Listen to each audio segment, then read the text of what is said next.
Hello friends, मैं हूं आपका होस्ट विशाल और आज की इस वीडियो में हम बात करेंगे कि आप कनाडा में आके अपनी जो जॉब के लिए अपना सिक्योरिटी का लाइसेंस किस तरह से बना सकते हो। तो देखो, अगर आप कनाडा आ रहे हो स्टूडेंट वीज़ा पे या किसी भी तो आपको अपनी एम्प्लॉयमेंट के लिए थोड़े ऑप्शंस जो हैं वो एक्सप्लोर करने पड़ेंगे या थोड़े ऑप्शन आपको खुद खोलने पड़ेंगे, आपको उससे थोड़ा वर्कआउट करना पड़ेगा। तो सबसे बेस्ट तरीका क्या, आप अपने ऊपर इन्वेस्ट करो, अपने लाइसेंसेस पे इन्वेस्ट करो। तो कुछ लाइसेंस आपको बताता हूँ जिनको आप इजीली बना सकते हो। एक आप फोकलिफ्ट का $100 में बन जाता है। स्मार्ट सर्व का $50, $45 to $50 से बन जाता है स्मार्ट सर्व का। या फिर तीसरा आ गया आपका सिक्योरिटी गार्ड का। तो ये इन तीनों के बारे में इस वीडियो में डिटेल से बात करेंगे। तो चलो वीडियो स्टार्ट करते हैं। सबसे पहले जो मेरे चैनल में पहली बार आए हैं, वीडियो पहली बार देख रहे हैं, kindly like and subscribe my channel, ताकि आपको इस तरह की इन्फॉर्मेटिव वीडियोस और मिलती रहें, जिससे आपको अपना डिसीजन लेने में आसानी हो सके, ताकि आपको कनाडा आके करना क्या, किस तरह जॉब लेनी है, वो आप देख सको। तो सबसे पहले हम बात करते हैं आपके स्मार्ट सर्व के लाइसेंस के बारे में। स्मार्ट सर्व का लाइसेंस क्या होता है? बेसिकली स्मार्ट सर्व का लाइसेंस होता है कि आप किसी भी रेस्टोरेंट में या बार में जाके अल्कोहल सर्व कर सकते हो। बट वैसे इंडिया में तो है कि आप कहीं पे भी काम मिल जाए कर सकते हो। यहाँ पे ऐसा नहीं है। You have a valid permit, उसके लिए आपको क्या बोलते हैं, स्मार्ट सर्व का उसको लाइसेंस जो है वो कहा जाता है। आपके पास वो वाला लाइसेंस होना बहुत ज़रूरी है। अगर वो लाइसेंस होगा तभी आप किसी भी बार या रेस्टोरेंट में जाके एलिजिबल हो। और उसके लिए क्या करना पड़ेगा, आपको वाला लाइसेंस लेना पड़ेगा। टेस्ट होता है छोटा सा, आपको टेस्ट क्वालिफाई करना पड़ता है। मिल जाता है $45 या $50 फ़ी होती है। आप उसको इजीली ले सकते हो। अगर आपने वो आप वो वाला लाइसेंस जो है वो इजीली ले सकते हो। तो अगर आपने वो लाइसेंस ले लिया तो फिर आपको कहीं पे जॉब मिल जाएगी इजीली, थोड़ी सी सैलरी एक्स्ट्रा हो जाएगी। उससे होगा कुछ नहीं, आपको सिर्फ एक मतलब आपका एक जो दरवाज़ा और खुल जाएगा टुवर्ड्स योर एम्प्लॉयमेंट। बिकॉज ऐसे आपको सिर्फ जर्नल लेबर का ही वर्क जो है वो करना पड़ेगा। इससे क्या होगा कि आपको एक आप रेस्टोरेंट में भी स्मार्ट सर्व कर सकते हो और उससे आपको अच्छी इनकम हो सकती है। एज स्टूडेंट वीज़ा पे अगर आप आए हो 20 आवर्स आपको लीगली होंगे। हाँ, कैश पे काम मिलता है तो आप ज़्यादा भी कर सकते हो। तो सबसे सस्ता लाइसेंस है, $45 को ज़्यादा नहीं है। आप अपने GIC में से $45 अपने पे इन्वेस्ट कर सकते हो। आपके पास लाइफ लॉन्ग लाइसेंस रहेगा, आप कभी भी किसी भी रेस्टोरेंट में बार में काम कर सकते हो। और उसके बाद जो दूसरा लाइसेंस आता है सस्ता, जो वो है फोकलिफ्ट का, वो भी $100 में बन जाता है। उसमें आपको 3-4 टाइप्स की फोकलिफ्ट होती है यहाँ पे, वो सबका मिल जाता है। प्रेशर वाली या ड्रम, ये इस तरह की होती है फोकलिफ्ट होती है। एक और होता है पैलेट सा वो। तो अगर आपको वो करना है तो आप उसको कर सकते हो। उसकी जो फ़ी कोई $100 होती है। एक दिन की ट्रेनिंग में आपको लाइसेंस मिल जाता है। बट उसमें दिक्कत ये है कि आपको लाइसेंस लेने के बाद काम ढूंढना पड़ेगा। काम या आप कहीं पे थोड़ी देर वॉलंटरी काम कर लो, फ्री में काम सीख लो, फिर आप जॉब मिल जाएगी, आप अच्छे पैसे उसमें बना सकते हो। बट उसका फ़ायदा ये भी है कि उसमें आपको कैश पे काम मिल जाता है। आप किसी भी वेयर हाउस में जनरल लेबर में जाओगे तो कोई नहीं रखता, क्योंकि यहाँ पे स्टूडेंट बहुत ज़्यादा हैं और इसलिए वो दिक्कत आ रही है कि एम्प्लॉयमेंट नहीं है इतनी। हाँ, लाइसेंस हो तो फिर आपके पास थोड़ा सा स्कोप बढ़ जाता है कि आप उनके 2 काम कर सकते हो। तो उसमें आपको जनरल लेबर में हैवी वर्क है, उसमें आपको सिर्फ फोकलिफ्ट ही चलानी है। तो आप फोकलिफ्ट का लाइसेंस भी ज़रूर बनाएं। $100 में चारों लाइसेंस मिल जाते हैं। किसी भी कंपनी में जहाँ भी जाओगे, इंस्टीट्यूट है, वहाँ पर आपको वो लाइसेंस दे देंगे। तो $100 में आपका वो वाला काम भी हो जाएगा, जिससे आपको मुझे लगता है काफ़ी ज़्यादा बेनिफिशियल होगा वो आपके लिए।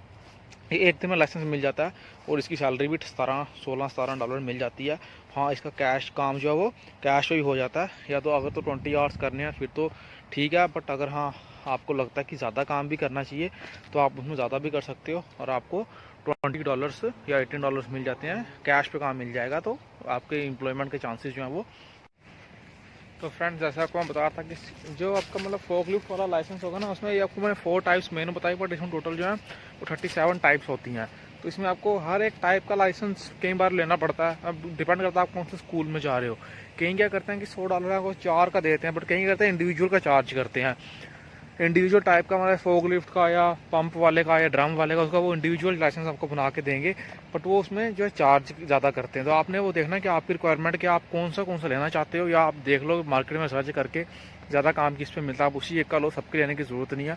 37 को अगर हम 200 से भी कर लें तो 7400 दैट्स तो आपकी पूरी GIC चली जाएगी। बट इतना नहीं की ज़रूरत, आप 2-3 का ले लो, जो सस्ते में आपको 4-5 का मिल जाए, 200, 150, $200 के अंदर, उतना ले को आप अपना काम देखने की कोशिश करो। हाँ, जब काम मिल जाएगा फिर आप चाहे तो जितने मर्जी उसको बढ़ाते चलो। उसके बाद सेम आपका जो केस है वो है स्कूटी वाले में। स्कूटी के अंदर भी ये बेसिक लाइसेंस आपको मैं बता रहा हूँ कि आगे आपको जितने भी प्लस कराने पड़ेंगे, बटन हो गया, हैंड क्लिप हो गया, तो उसके आपको अलग से जो है वो टेस्ट देके लाइसेंस जो है वो एक्वायर करना पड़ता है। तो आपने उस चीज़ का ध्यान रखना है। और आपने ये सब जो है उसी के बेस पे अपना डिसीज़न जो है वो मेक करना होता है। क्योंकि क्या होता है कि जैसे मतलब जितना फिर आप आगे प्रीमियम बढ़ते जाओगे, ऊपर इंक्रीज करते जाओगे, उतने टेस्ट पास करके उतने लाइसेंस आपको और लेने पड़ेंगे। बट हाँ, ये आपको मैंने बेसिक बताया तीनों, स्मार्ट सर्व, आपका सिक्योरिटी गार्ड का और फोकलिफ्ट का। पर फोकलिफ्ट 37 38 टाइप्स हैं, तो आप सबका लेने की ज़रूरत नहीं है, आप बेसिक वाला ले लो। आगे उसकी जैसे जैसा काम चलता जाएगा, आपको रिक्वायरमेंट बढ़ती जाएगी, आप उस हिसाब से और भी अप्लाई करके नए नए टेस्ट पास करने हैं, उस आपको वो एडिशन हो जाती है, वो आप कर सकते हो। बट वो आपने तब करना है जब आपको जॉब मिल जाएगी। पहले इतना खर्चा करने की ज़रूरत नहीं, पहले खाली बेसिक लेके अपना काम ज्वाइन करो। तो ये था। बाकी स्कूटी, बाकी फोकलिफ्ट 37 टाइप्स मुझे लगता नहीं लेने का वर्थ है। वो 3-4 टाइप का ले लो जो मेन जो काम चलता है, जिसके ऊपर नहीं है तो अदरवाइज़ बड़े हैं इतना और काम मिल गया तो ठीक है, नहीं तो फिर जब मिल जाएगा तो उसके बाद फिर आप और टाइप्स को भी एडिशन करवा सकते हैं। अगर आपको लगता है कि वो करवाना वर्थ है, नहीं है तो फिर ध्यान देना, पर ये बेसिक वाला ले लेना ताकि आपको कहीं पे काम मिलने में थोड़ी सी आसानी हो जाए। तो यही है। बाकी जितना काम बढ़ता जाएगा उस हिसाब से आप फिर नेक्स्ट उसमें एडिशन जो अपनी करवा सकते हो। अगर आपको लगता है कि हाँ एडिशन करवाना जो है वो वर्थ है तो आप एडिशन करवा सकते हो। अगर लगेगा कि नहीं ज़्यादा एक्सपेंसिव हो रहा तो रहने देना, ऐसा सच भी कुछ नहीं है। बट मेन ये है कि आपके बेसिक लाइसेंसेस होने चाहिए ताकि आप कहीं पे अपना ज्वाइन जो है वो अच्छे से कर पाओ, आप अपनी ज्वाइनिंग डाल सको, आपको काम मिल जाए, थोड़ा सा आपका सर्कल चल जाए। तो उसके लिए ये वाले लाइसेंसेस जो है बड़े तीनों इंपॉर्टेंट है और मेन है। हाँ, काम मिल जाएगा फिर उसमें चाहे आप एडिशन आगे करवाते रहना। तो नंबर 3 आते हैं सबसे मेन, जो है आपका सिक्योरिटी गार्ड का लाइसेंस। क्योंकि यहाँ पे आपको अगर जॉब करनी है ना कोई भी, यहाँ पे लाइसेंसेस बहुत मैटर करते हैं। तो आप सिक्योरिटी गार्ड की जॉब बिना वैलिड सिक्योरिटी लाइसेंस के नहीं कर सकते, खासकर ओंटारियो में। हर एक प्रोविंस के अपने अपने हैं, तो मैं आपको ओंटारियो की बताता हूँ। तो उसके लिए क्या करना होगा, आपको पहले आपको किसी कंपनी में जाना होगा जो सिक्योरिटी गार्ड का लाइसेंस बना के देती है, उसको आपको वहाँ जाके अप्लाई करना होगा। $197 या $200 तक की फ़ीस जो है मैक्सिमम आती है, आपको $200 पे करने हैं। फिर आपके वहाँ पर रजिस्ट्रेशन होगी, फिर आपको एक कोर्स पूरा करना पड़ता है। वो कोर्स कितना होता है, वो कोर्स होगा तकरीबन कोई मतलब 31 मॉड्यूल्स होते हैं, 31 मॉड्यूल आपको वो सारे पास करने पड़ते हैं विद 70% और 80% मार्क्स। अगर आपको सपोज पहला मॉड्यूल आया, आपने उसमें 70% नंबर लिया, आपका तभी सेकंड मॉड्यूल जो है वो ओपन होगा ऑनलाइन, नहीं तो फिर आपको वो वाला मॉड्यूल जो है वो रिपीट करना पड़ेगा।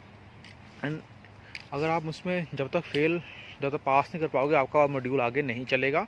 तो आपको वो पास करना पड़ेगा विद 70 और 80% मार्क्स। जैसे आप पास करते जाओगे नेक्स्ट मॉड्यूल जो है वो खुलता जाएगा। और एक बात और बता दूं कि आप ये वाला जो टेस्ट है ऑफलाइन भी कर सकते हो। ऑफलाइन अगर आपके पास टाइम है, आपने एक वीक जाके उनकी क्लासेस लेनी है, वो एक वीक में आपका सारा कुछ कंप्लीट करा देंगे, जिससे आपका जो एक हफ्ते बाद आप अगले स्टेज पे जा सकते हो। मतलब वो 31 मॉड्यूल एक हफ्ते में होते हैं, बट ज़्यादातर लोग जाना पसंद नहीं करते क्योंकि यहाँ पे जो ट्रैवलिंग थोड़ी सी एक्सपेंसिव पड़ती है, तो वो ऑनलाइन करते हैं। तो ऑनलाइन आपको सारे मॉड्यूल पास करने पड़ेंगे, देन आप नेक्स्ट पे जा सकते हो। तो जैसे जैसे इसमें आपका फर्स्ट एड आएगा, लॉज आएंगे, रूल्स आएंगे, सिनेरियो बेस्ड क्वेश्चन आएंगे, सारा कुछ आपको पास करना है। फिर आपका CPR भी आएगा और फर्स्ट एड आएगा। जब आपके 31 मॉड्यूल हो जाएंगे फिर आपकी CPR ट्रेनिंग होगी। अगर आपका CPR का लाइसेंस है तो आप उसको अप्लाई दिलवा सकते हो, नहीं है तो आपको CPR की 3 घंटे की ट्रेनिंग जो है वो लेनी पड़ेगी। जब आप CPR की 3 घंटे की ट्रेनिंग ले लोगे, उसके बाद ही फिर आपका जो है नेक्स्ट स्टेप वो होगा। अगर आपने 3 घंटे की ट्रेनिंग नहीं ली, फिर आपका नेक्स्ट स्टेप जो है वो नहीं होगा। तो आपने उसके वजह से आपने 31 मॉड्यूल्स पूरे किए, फिर आपको अपना CPI का टेस्ट बुक करना पड़ेगा। उसकी आपको डेट मिलेगी, जैसे हफ्ते बाद या 10 दिन, जब भी उनका बुकिंग स्लॉट जो है अवेलेबल होगा, आपको डेट मिलेगी, आपको उस जगह पे जाना है। तो फिर आपको अपना CPR की ट्रेनिंग जो 3 घंटे की पूरी करनी है। फिर फिर आपको सर्टिफिकेट मिलेगा CPR का। हाँ, वो सर्टिफिकेट आप कहीं पे भी यूज़ कर सकते हो, जरूरी नहीं सिक्योरिटी गार्ड में, कहीं पे भी PSW वर्कर या नर्सिंग में कहीं पे आपका वो सर्टिफिकेट जो चलेगा। उसके बाद क्या करना है कि आपने वापस घर पे आना है और अपना टेस्ट जो है वो बुक कर देना है। जब आपने टेस्ट बुक करना है तो आपकी $85 की इतनी कोई फ़ीस है जो आपको सरकार को देनी होती है, प्रोविंस को, जो आपको लाइसेंस इशू करती है। आपने टेस्ट बुक करना है, फिर आपको जाके वो टेस्ट पास करना पड़ेगा। जब आप टेस्ट पास कर लोगे फिर आपका सिक्योरिटी गार्ड का लाइसेंस जो आपको वो मिल जाएगा। हाँ, अगर नहीं पास हुआ तो फिर नहीं मिलेगा आपको। उसके लिए उस टेस्ट को पास करना जो है वो बहुत ज़्यादा इम्पॉर्टेंट है। तो ये सिक्योरिटी गार्ड का पूरा प्रोसेस था। हाँ, जब आपका सिक्योरिटी गार्ड का लाइसेंस बन गया फिर आपको जॉब सर्च करनी है, उसमें जॉब मिल जाती है।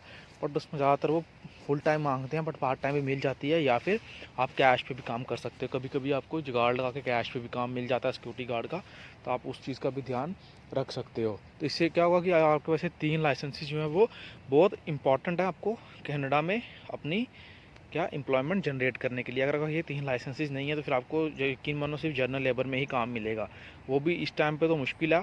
तो अगर हाँ आपके पास लाइसेंसेस है तो फिर आपको थोड़ा सा एक बैरिकेड हो जाता है, आपको थोड़ी सी सपोर्ट हो जाती है। तो आपने इन चीज़ों का ध्यान ज़रूर रखना है।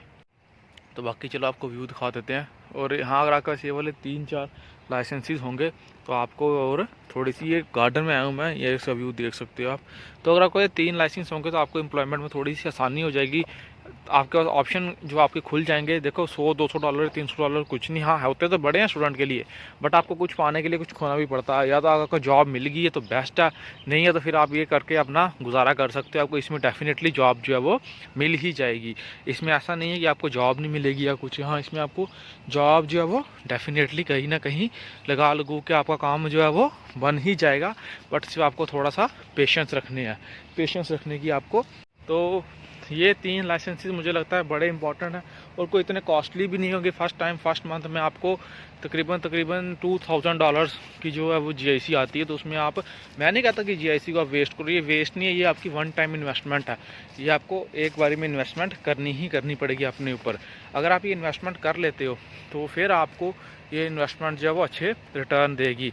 अदरवाइज़ नहीं तो फिर आपको धक्के खाने पड़ेंगे, एजेंसीज़ में जाना पड़ेगा आपको, जो जनरल वर्क के लिए ही अप्लाई करना पड़ेगा। अगर आपका कोई भी स्किल नहीं है, कोई आपका लाइसेंस नहीं है, अगर लाइसेंस है तो फिर आप इजीली उसको यूज़ करके अपनी जॉब जो है वो कर सकते हो।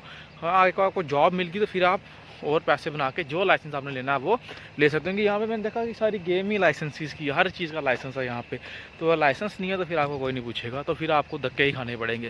तो इसलिए ये कुछ $500 सारे लगते हैं। मेरा तो ये मानना है कि आपको 2000 में से कोई 25% अपने ऊपर इन्वेस्ट कर लेना चाहिए। ये वन टाइम इन्वेस्टमेंट है, उसके बाद आपको फुल लाइफ आपको जो है ये जो है वो पैसा कमा के देगा। तो इसको आप अपने ऊपर लगा लो तो लाइफ में अच्छा रहेगा। अदरवाइज़ इस तरह काम ढूंढना तो बहुत मुश्किल है, फिर वो खजली वाला काम ही है, लेबर का काम है, कोई फ़ायदा नहीं है। इसमें है कि आपको एक स्पेसिफिक काम ही मिलेगा। अगर फोकलिफ्ट का चलाने का मिल गया तो वो अच्छा काम है, बैठे बैठे काम है, सिर्फ फोकलिफ्ट ही चलानी है। पर वो थोड़ा उसके लिए आपको हार्डवर्क करना पड़ेगा, लाइसेंस होना आपके लिए बहुत ज़रूरी है। ऐसे आप 2 साल के बाद फिर आपको याद आएगा तो अब बनाने का फ़ायदा कोई नहीं है। शुरू में बना लो, टाइम भी होता है, कॉलेज नहीं लगे होते हैं, कॉलेज कम होते हैं, और इतना का वर्क भी नहीं, तो आप अपना टाइम उसको इधर यूज़ कर सकते हो। तो ये 3 लाइसेंसी जो मुझे इंपॉर्टेंट लगे मेरे हिसाब से मैंने आपको बता दी है। और सिचुएशन ये है, जॉब तो मिल ही नहीं रही क्योंकि यहाँ पे रिसेशन है और बच्चे बहुत ज़्यादा हैं। तो इसलिए आपको अपने आप को थोड़ा प्रोटेक्ट करके चलना पड़ेगा, थोड़ा से अपने पर्सनल स्पेस बनानी पड़ेगी, थोड़े से अपने बैरिकेड लगाने पड़ेंगे, और लाइसेंस आपके लिए बैरिकेड का काम कर देता है। तो ये 3 लाइसेंस सारे ज़रूर बनाएँ। और किसी को कोई भी डाउट हो इस रिकॉर्डिंग, वो मेरे को मैसेज करके या कमेंट करके पूछ सकता है, मैं उसकी पूरी हेल्प करने के लिए तैयार हूँ। तो जिसका किसी को डाउट है वो मेरे से इसके बारे में मेरे रिकॉर्डिंग पूछना हो पूछ सकता है। जितनी हेल्प हो सकती है मैं उसकी वाली हेल्प ज़रूर करूँगा, ताकि किसी को कोई दिक्कत ना आए। बाकी रही बात बेनिफिट की, वो था ही है, आपके ऊपर है कि आपको लगता है आपको बनाना चाहिए तो आप बना सकते हो, लगता है कि नहीं ये वर्थ नहीं है तो फिर वो आपके ऊपर है। हाँ अगर आप इंडिया से आ रहे हो तो आप माइंड बना के आओ कि ये वाले लाइसेंसेस आपने लेने हैं, ये आपको कहीं ना कहीं बेनिफिट करेंगे, कहीं ना कहीं ये बेनिफिट ज़रूर करते हैं। ऐसा नहीं है कि बेनिफिट नहीं होता, होता ज़रूर है, बस आपको थोड़ा सा इनिशिएटिव लेने की ज़रूरत है। तो ये थी आज की वीडियो, कैसी लगी कमेंट में ज़रूर बताना। अगर अच्छी लगी हो तो वीडियो को लाइक ज़रूर करना, चैनल को सब्सक्राइब ज़रूर करना। Thank you.